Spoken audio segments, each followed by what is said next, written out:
9 और 10 मई की हंगामा आराई पर फौजी अदालतों के मुकदमात गैर कानूनी करार। सुप्रीम कोर्ट का तारीखी फैसला। तमाम मुकदमात सिविलियन अदालतों में भेजने का हुक्म। अदालत ने कहा सिविलियंस के खिलाफ मुकदमात फौजी नहीं सिविलियन अदालतों में चलेंगे। अब तक जो मुकदमात फौजी अदालतों में चले वो गैर कानूनी करार। अब तक हुए कोर्ट मार्शल्स भी गैर मौसर करार। 5 जजेस के बेंच में शामिल 4 जजेस justice Ijazul Ahsan, justice Munib Akhtar, justice Mazahir Naqvi और जस्टिस आयशा मलिक ने करार दिया कि आर्मी एक्ट का सेक्शन 2D1 आइन से मुतसादिम है। जस्टिस याया अफरीदी ने आर्मी एक्ट के सेक्शन गैर आइनी होने पर अपनी राय महफूज रखी।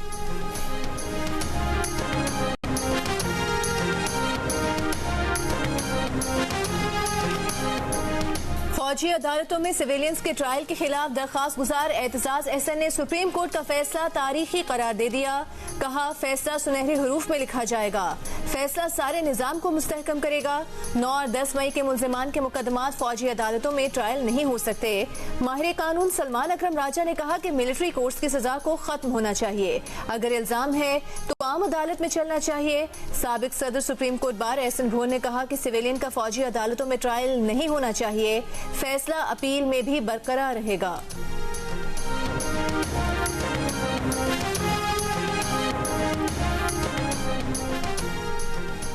अगर 90 दिन में इलेक्शन नहीं हुए तो आइन की खिलाफ वर्जी हो चुकी। नई मरदमशुमारी में पढ़कर इंतखाबात मजीद ताखिर का शिकार हो सकते हैं। सुप्रीम कोर्ट में इलेक्शन केस की समाअत के दौरान जस्टिस अतहर मिनल्लाह के रिमार्क्स। चीफ जस्टिस काजी फायद ईसा ने सवाल किया कि अगर अदालत आज हुक्म दे तो क्या 90 दिन में इलेक्शन हो सकते हैं। सुप्रीम कोर्ट बार के वकील आबिद जुबैरी ने जवाब दिया अगर सुप्रीम कोर्ट आज हुक्म दे भी दे तो 3 नवंबर को इलेक्शन नहीं हो सकते। चीफ जस्टिस ने कहा कि अगर सदर ने इलेक्शन की तारीख नहीं दी तो हम क्या कर सकते हैं। क्या हम सदर मुमलिकत को तारीख न देने पर नोटिस दें। दरखास्त गुजार के वकील अनवर मंसूर ने कहा कि सदर मुमलिकत के खत के बाद तारीख देना इलेक्शन कमीशन का काम था। जस्टिस अतहर मिनल्लाह ने कहा कि जिसने आईनी जिम्मेदारी पूरी नहीं की नताइज का सामना करना चाहिए। चीफ जस्टिस ने कहा कि इलेक्शन कमीशन को बुलाएं या फिर सदर मुमलिकत को। सदर को तो हम बुला नहीं सकते। समाअत के बाद सुप्रीम कोर्ट ने इलेक्शन कमीशन और वफाकी हुकूमत को नोटिस जारी कर दिया। केस की मजीद समाअत 2 नवंबर तक मुलतवी।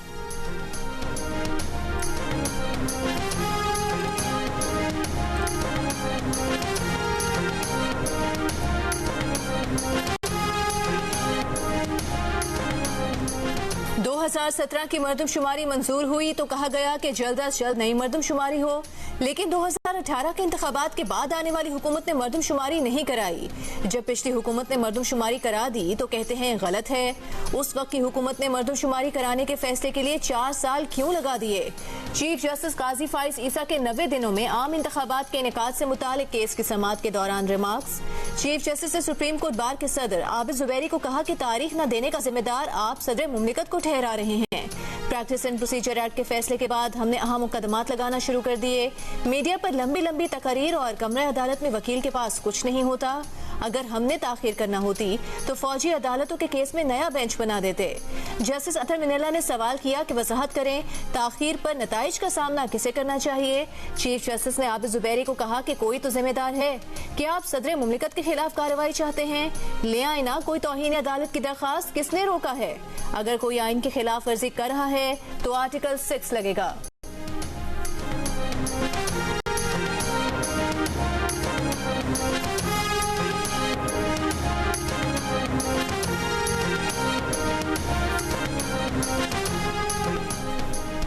नब्बे दिन में आम इंतखाबात के इनेकाद से मुतालिक सुप्रीम कोर्ट में केस की समाअत के दौरान चीफ जस्टिस ने सुप्रीम कोर्ट बार के सदर आबिद जुबैरी से सवाल किया कि क्या तहरीक इंसाफ और सुप्रीम कोर्ट बार की दरखास्त एक जैसी है।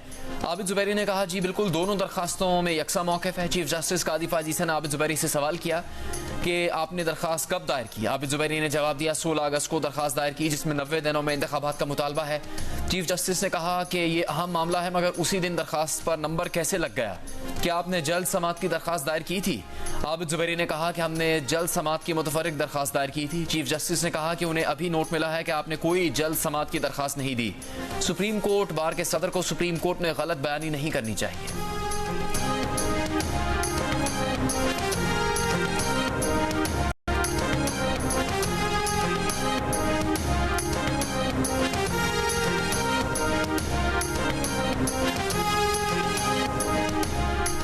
चेयरमैन पीटीआई पर साइफर केस की फर्द जुर्म आयद कर दी गई। कहा गया कि वजारत खारिजा ने एतमाद करके उन्हें साइफर दिया जिसे उन्होंने अपने पास रखकर सियासी मकासद के लिए इस्तेमाल किया। मुल्क की सलामती पर समझौता किया। चेयरमैन पीटीआई का सहते जुर्म से इनकार। चेयरमैन पीटीआई के साथ शाह महमूद कुरैशी पर भी फर्द जुर्म आयद। चार्जशीट के मुताबिक दोनों मुल्जिमान ऑफिशियल सीक्रेट एक्ट की दफा 5 और 9 के तहत मुल्जिम ठहराए गए हैं। चेयरमैन पीटीआई और शाह महमूद कुरैशी दोनों ने इल्जामात को झुटलाने के बावजूद चार्जशीट पर दस्तखत कर दिए।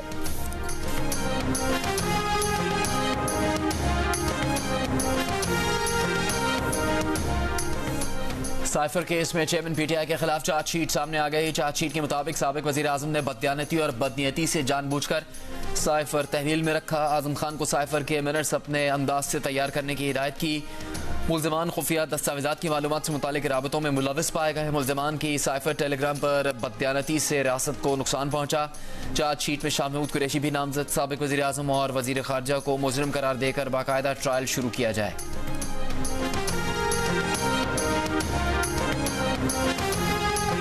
पीटीआई का फर्द जुर्म के ऑर्डर को हाई कोर्ट में चैलेंज करने का ऐलान। चेयरमैन पीटीआई के तर्जुमान उमैर नियाजी के मुताबिक चेयरमैन पीटीआई ने अदालत में कहा साजिश उनके खिलाफ हुई, उनकी हुकूमत गई। जिस मीटिंग का जिक्र किया गया उसके मिनट्स भी मौजूद नहीं। जिस साइफर का जिक्र किया गया वो सिरे से कागजात में नहीं। पीटीआई को बुलडोज करने के लिए बनाए गए लंदन प्लान का पहले से इल्म था। नवाज शरीफ अंपायर को मिलाकर खेलते हैं। नवाज शरीफ उस वक्त तक इलेक्शन में नहीं आ सकते जब तक मर्जी के अंपायर न हो। अगर बड़े चोर को छोड़ना है तो अडयाला जेल में कैद मुल्जिमान को भी छोड़ दें।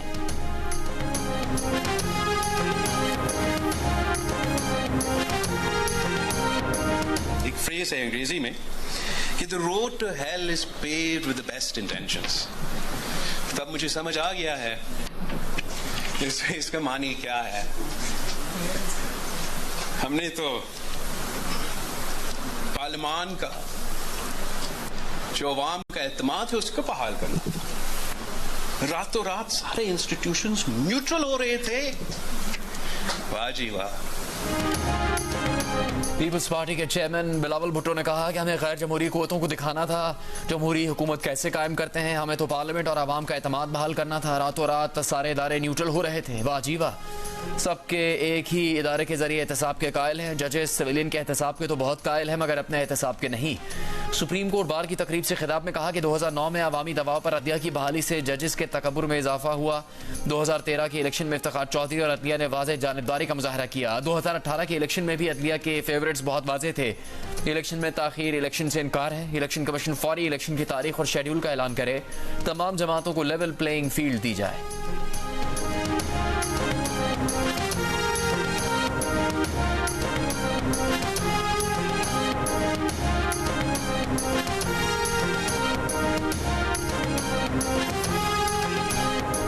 एवन फील्ड और अल अजीजिया रेफरेंस में सजा के खिलाफ नवाज शरीफ की अपीलें बहाल करने की दरखास्त पर समाअत कल होगी। इस्लामाबाद हाई कोर्ट का 2 रुकनी बेंच चीफ जस्टिस की सरबराही में समाअत करेगा। नवाज शरीफ ने सजा के खिलाफ अपीलें बहाल करने की दरखास्त आज दायर की थी। दरखास्तों में कहा गया है कि एवन फील्ड रेफरेंस में शरीक मुल्जिमान मरियम नवाज और कैप्टन रिटायर्ड सफ्दर की सजा कल अदम करार दी गई। पिटिशनर के पेश न होने के बायस अपील अदम पैरवी पर खारिज हुई। जानबूझकर नहीं, सेहत की खराबी के बायस अपीलों की पैरवी के लिए हाजिर न हो सके। जमानत की रियायत का गलत इस्तेमाल नहीं किया। नवाज शरीफ अभी तक बीमारी से मुकम्मल रिकवर नहीं हो पाए। मुल्क के बदतर माशी हालात देखकर वापस आने का फैसला किया।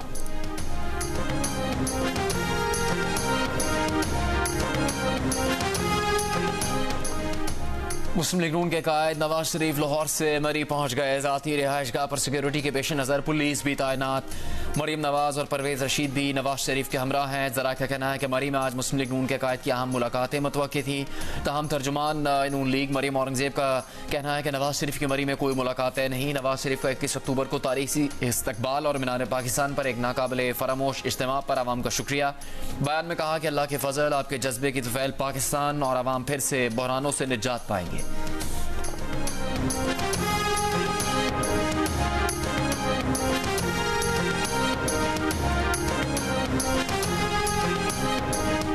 फीसद पाकिस्तानियों ने मुल्की मुआशी बहरान के हल के लिए नवाज शरीफ से उम्मीद बांध ली। 22% ने पीटीआई चेयरमैन को वाहिद उम्मीद कहा। 30% मायूस, कहा मुआशी बहरान कोई हल नहीं कर सकता। गैलप पाकिस्तान ने स्नैप पोल जारी कर दिया। नवाज शरीफ की मीनारे पाकिस्तान पर तकरीर भी 34% पाकिस्तानियों ने सुनी। 80% ने तकरीर की तारीफ की। 50% पाकिस्तानियों ने नवाज शरीफ की वतन वापसी को मुल्की मुस्तकबिल के लिए बेहतर करार दिया, जबकि 51% ने नून लीग के लिए आइंदा आम इंतखाबात में जीतने में भी मददगार साबित होने का कहा। 70% मुफाहमत के भी हामी नजर आए। मुल्क की तरक्की के लिए नवाज शरीफ को चेयरमैन PTI समेत तमाम सियासी रहनुमाओं के साथ मिलकर काम करने का मशवरा दिया। सर्वे में 38% पाकिस्तानियों ने नवाज शरीफ की वतन वापसी को डील का नतीजा करार दिया।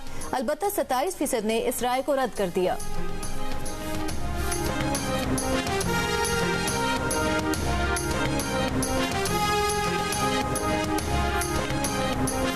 देखिए, लेवल प्लेइंग फील्ड को अगर कोई ये समझता है कि एक मखसूस जमात को जो कि बहुत सारे लोगों की प्रेफरेंस है, मुझे पता है, उनको जिताने के लिए माहौल बनाया जाए तो फिर लेवल प्लेइंग फील्ड होगा, तो फिर इसका तो मैं कुछ नहीं कर सकता। एक नॉर्मल डेटाबेस प्रोसीजर को इस तरह पेश करना कि जी लेवल प्लेइंग फील्ड नहीं है।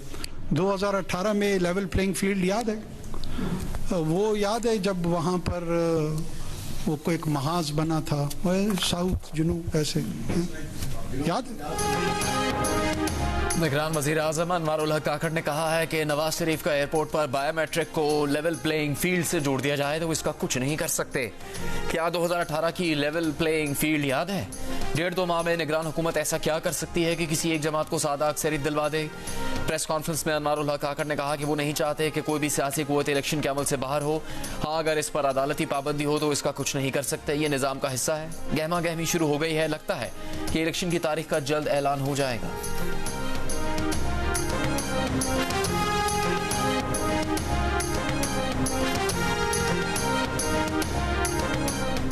Army chief general Asim Munir का कहना है कि तालीम कोई ऑप्शन नहीं बल्कि ज़रूरत है। National university of science and technology के सालाना कॉन्वोकेशन से बतौर मेहमान खुसूसी खिताब करते हुए army chief general Asim Munir ने कहा कि तलबा की जिंदगी में आज का दिन एक नए बाब का आगाज है। तलबा पर जिम्मेदारी है कि वो मुल्क को दरपेश चैलेंजेस का जायजा लें और अपनी जहानत का भरपूर इस्तेमाल करके उनका हल निकालें। आर्मी चीफ ने ग्रेजुएट्स को मुबारकबाद दी और नुमाया पोजीशन हासिल करने वालों को मेडल से नवाजा।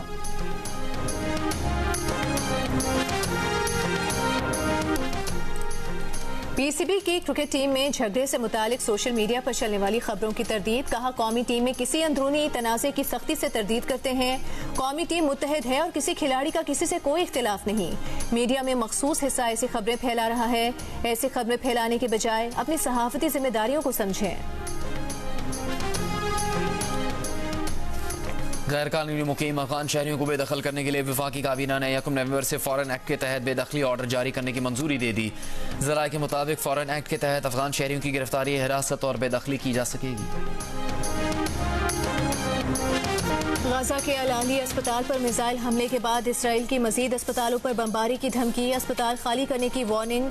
आलमी इदारा सेहत का इसराइली हुक्म पर नजरसानी का मुतालिबा। तर्जुमान WHO का कहना है कि गाजा के तमाम अस्पतालों को खाली करना तकरीबन नामुमकिन है। बहुत से मरीज वेंटिलेटर्स और नौज़ायदा बच्चे इंक्यूबेटर्स में हैं।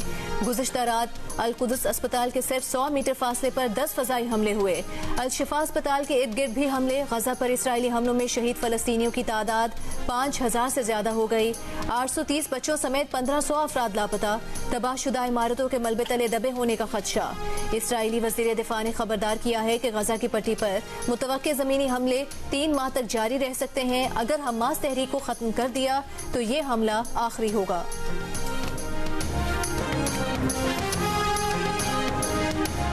दवाओं से महरूम गाजा के अस्पतालों में बेहोशी या सुन किए बगैर जख्मियों के इलाज और ऑपरेशन। टांग की सर्जरी के दौरान एक बच्चा कुरान पाक की तिलावत करता रहा। 16 रोज से जारी बमबारी के बावजूद फलस्तीनियों का हौसला काबिल दीद। गाजा के अस्पताल लाई जाने वाली बच्ची के जिस्म पर बारूद के असरात नुमाया। हमले ने तवज्जो बटाई तो बच्ची मुस्कुरा दी। 79 साल की ज़ईफ़ा खुद भी हंसती मुस्कुराती रही। हमले को मशगूल रखा।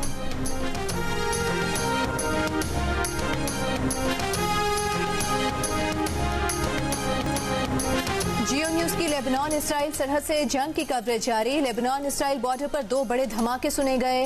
हेलीकॉप्टर्स की भी गैर मामूली परवाजें। गाजा के इलाके खान यूनिस में मखदूश मकानात पर इसराइली बमबारी, शहादतों का खदशा। गजा पर इसराइली हमलों से अवाम को लम्हा बलम्हा आगाह रखने के लिए जियो न्यूज़ के नुमाइंदे तारिक अबुल हसन और अली इमरान सैयद लेबनान इसराइल सरहद पर मौजूद।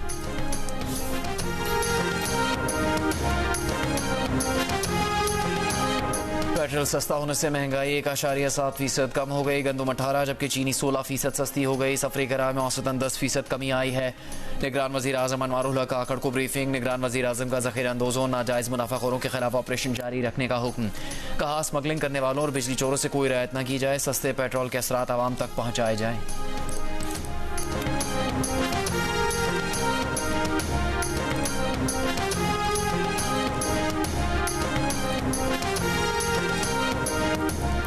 अदालती अहकामात के बाद वर्जिश के लिए खुसूसी साइकिल अडियाला जेल में कैद चेयरमैन पीटीआई को मिल गई। जज अबुल हसनात जुल्करनैन के कमरा अदालत में चेयरमैन पीटीआई के वकील खालिद यूसुफ ने कहा कि आपका बहुत शुक्रिया। जज अबुल हसनात ने रिमार्क्स देते हुए कहा कि चलें शुक्र है चेयरमैन पीटीआई को साइकिल जेल में पहुंचा दी गई। खुसूसी अदालत ने चेयरमैन पीटीआई की बहनों को कल जेल में मुलाकात की भी इजाजत दे दी। शाह महमूद कुरैशी की चारपाई फराहम करने की इस्तदा भी अदालत ने मंजूर कर ली।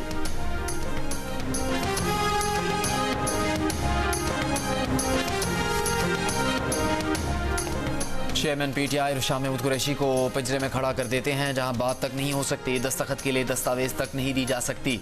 चेयरमैन पीटीआई को जेल में सहूलतों की फरहमी और वकला से मुलाकात से मुतालिक इंट्रा कोर्ट अपील में वकील शेर अफजल मरवत की शिकायत। जस्टिस गुल हसन औरंगजेब ने कहा चेयरमैन पीटीआई के साथ ये बदसलूकी क्यों की जा रही है, ये तो फिर फेयर ट्रायल का तासुर नहीं आ रहा। जस्टिस गुल हसन ने कहा कि एक शख्स पर 189 मुकदमा दर्ज होने की कोई मिसाल नहीं मिलती। मुलजिम को कानून या रूल्स के तहत कोई सहूलत मिलनी है तो मिलनी चाहिए। चाहते हैं जेल सुपरिटेंडेंट हालात के मुताबिक सवाबदीदी इख्तियारात का इस्तेमाल खुद करें। अदालत का जेल सुपरिटेंडेंट को सवाबदीदी इख्तियारात के तहत फैसला करके रिपोर्ट पेश करने का हुक्म।